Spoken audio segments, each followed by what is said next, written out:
My name is Barry Loveland, and I use pronouns he, him, his.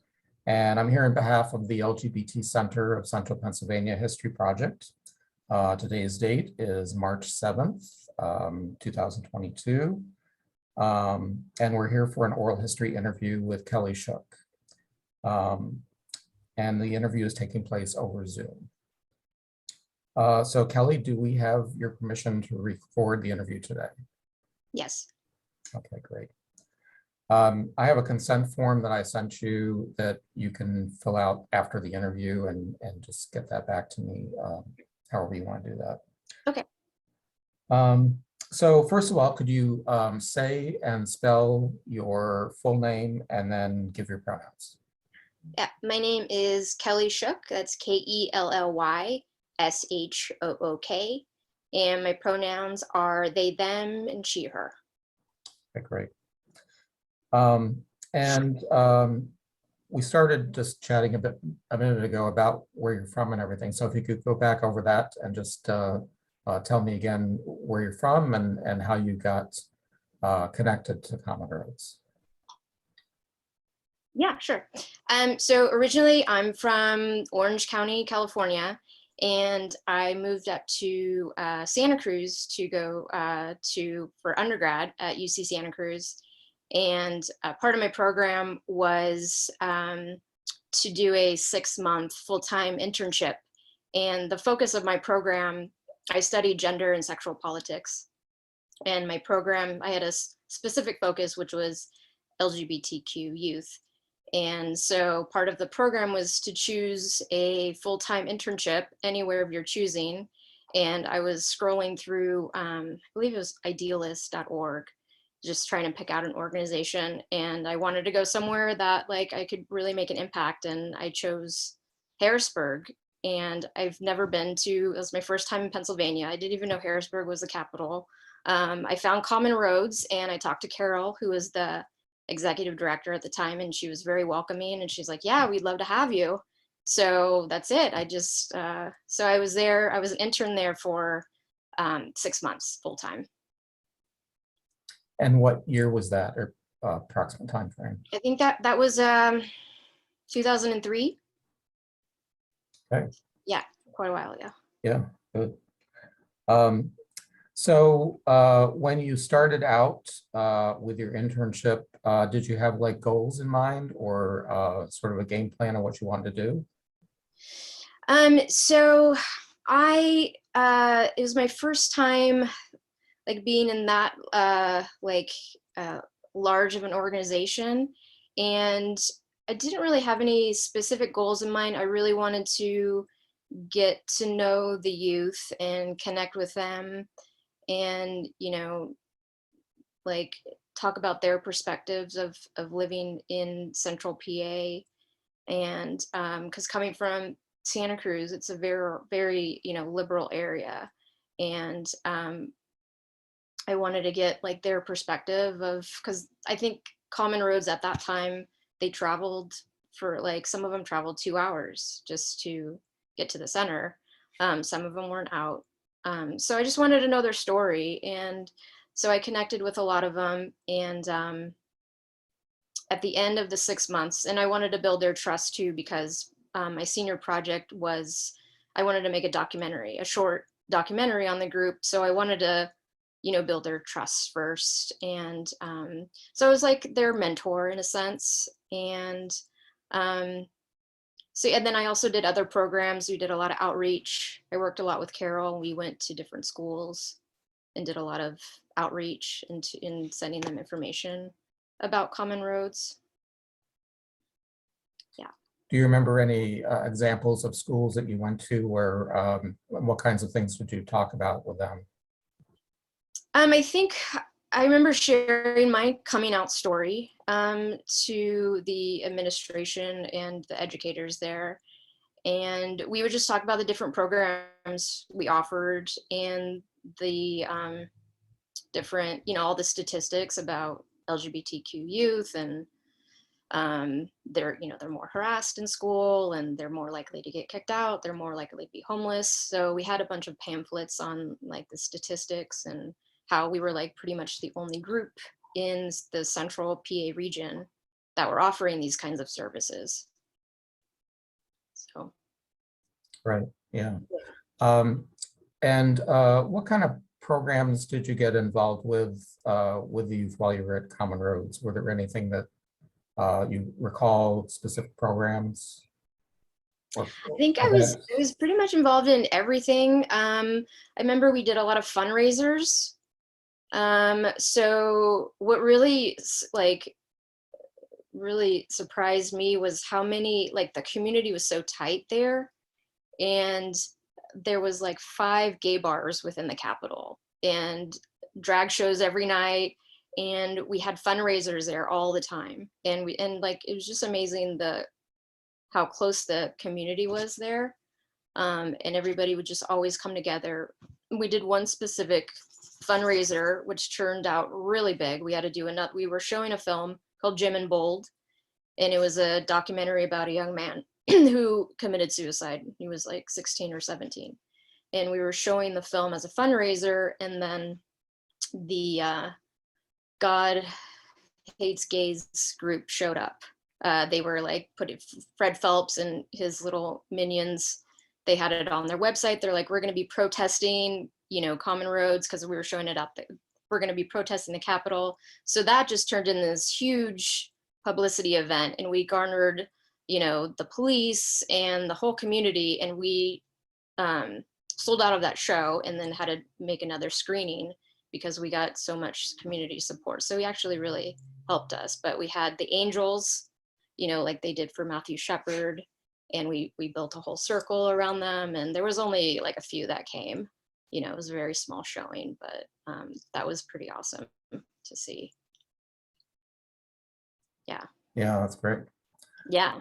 So yeah, to answer your question, yeah, so a little bit of everything. I was involved in the groups, like being like a group coordinator for the different events. I helped out with Pride. They wanted to put on their first drag show, so I helped out with that. So anywhere I could, I just helped out.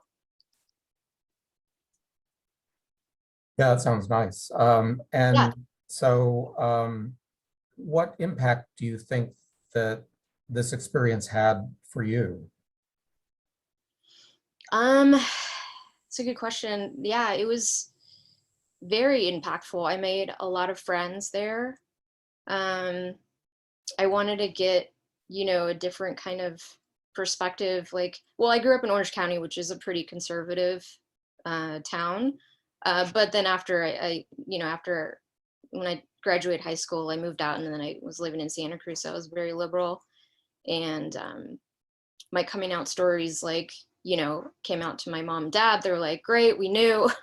Like, how can we best support you? Like, kind of a dream come true, So I've never faced, I mean, certain parts I've faced some kind of homophobia, but like I had it pretty good. So I wanted to get other people's perspectives and like really learn from other kids, and like, how can I best support you? So yeah, I made some very meaningful friendships and some great bonds, and it was like almost 20 years ago, but yeah, probably one of the best decisions that I made. Sorry, it's my dog here. One of the best things I did with my college career was go out to central Pennsylvania. Then I ended up staying there too for a while. I met my girlfriend there, and after I graduated, I moved back to central PA for a little bit with my girlfriend. And then from there I moved to New York. But yeah, it had a pretty big impact on my life, and I was proud of the work that we were doing at Common Roads, because the kids would always come up to us and say how great it is that I'm there, and they were so welcoming, that I decided to come from California to central Pennsylvania to work with them. So yeah, I feel like I hope I made a difference. And besides the Fred Phelps protest, did you find any examples of discrimination or other things that in the stories that you heard from the kids that were involved in the group that you found particularly memorable or impactful? Trying to think. I know there was some kids that were, sorry, 1 second. Oh my God, sorry. Hey, so sorry. Guys.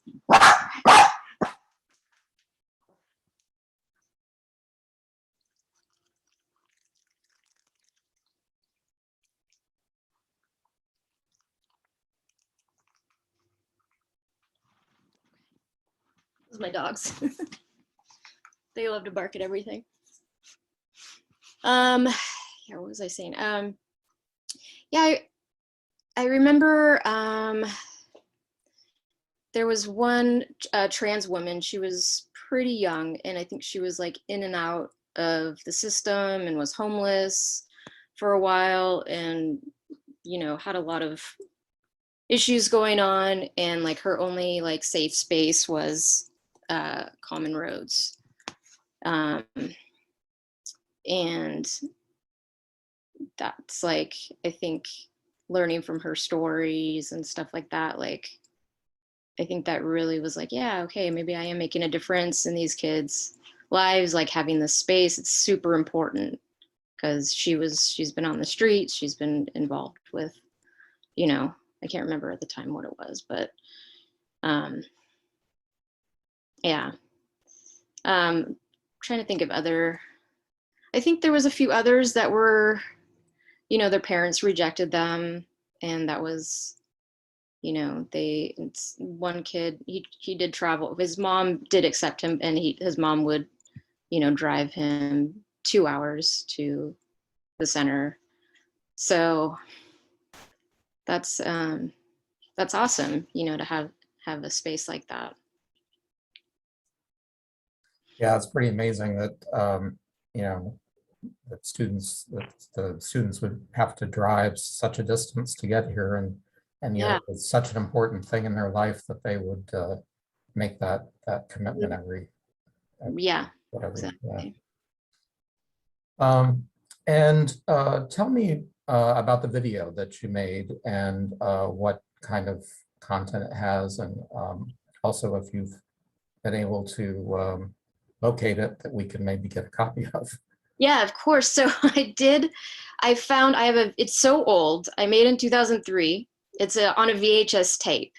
So it's that old. And I think I have a mini DV tape somewhere. So I'm going to have to get it digitized somewhere and I can send you guys a digital file. Do you have a time, like a deadline you guys need that by? We're trying to do a digital exhibit about the Common Roads group for by the end of the year. So, Oh, okay. so we have plenty of time. Okay. Next year is its 30th anniversary of Oh, wow. Common Roads. Awesome. So that exhibit will be at Common Roads. Yeah, Common Roads is part of the LGBT Center now in Central PA, and so we're a history project that's connected to the center, Okay. and we're doing documentation of history of the whole community here. But Common Roads is one of the things that we're doing, and since it's their 30th anniversary coming up next year, we wanted to do a digital exhibit about it. So that's why we're so great. collecting stories now. So. Yeah, that's awesome. Yeah, the quality is very, it's SD, so it's like I haven't even seen it in years, and I'm hoping it has stayed intact, so I will check it out. But yeah, I can get that over to you guys as soon as I can. So yeah, so well, going into my internship, my full-time internship at Common Roads, I had an idea to make a documentary because I took a documentary course at UC Santa Cruz, fell in love with documentary filmmaking, fell in love with editing, and I'm like, this is what I want to do. Like, I want to become a documentarian, because I was going to go into probably social change work, social work, within the community of LGBTQ youth. And then I discovered that I loved editing. Like, I had a huge passion for editing, and I took a class at UC Santa Cruz. And so for my senior project, they're like, yeah, you can make a documentary. So I'm like, okay, make a documentary. So I got like my mom's, it was like, I don't even know what kind of camera it was. It was just like a VHC, it had VHC tapes. It was just like old school janky thing that I brought with me with all these tapes. And so at first I was like, well, I need to kind of establish some kind of rapport with these kids and have them trust me, because I didn't just want to go in. I'm like, yeah, I'm I'm going to make a film about you guys. And so I wanted to kind of, after 3 months or so, I'm like, okay, I'll give it about 3 months. So after around 3 months, I asked them if they were okay with being interviewed by me.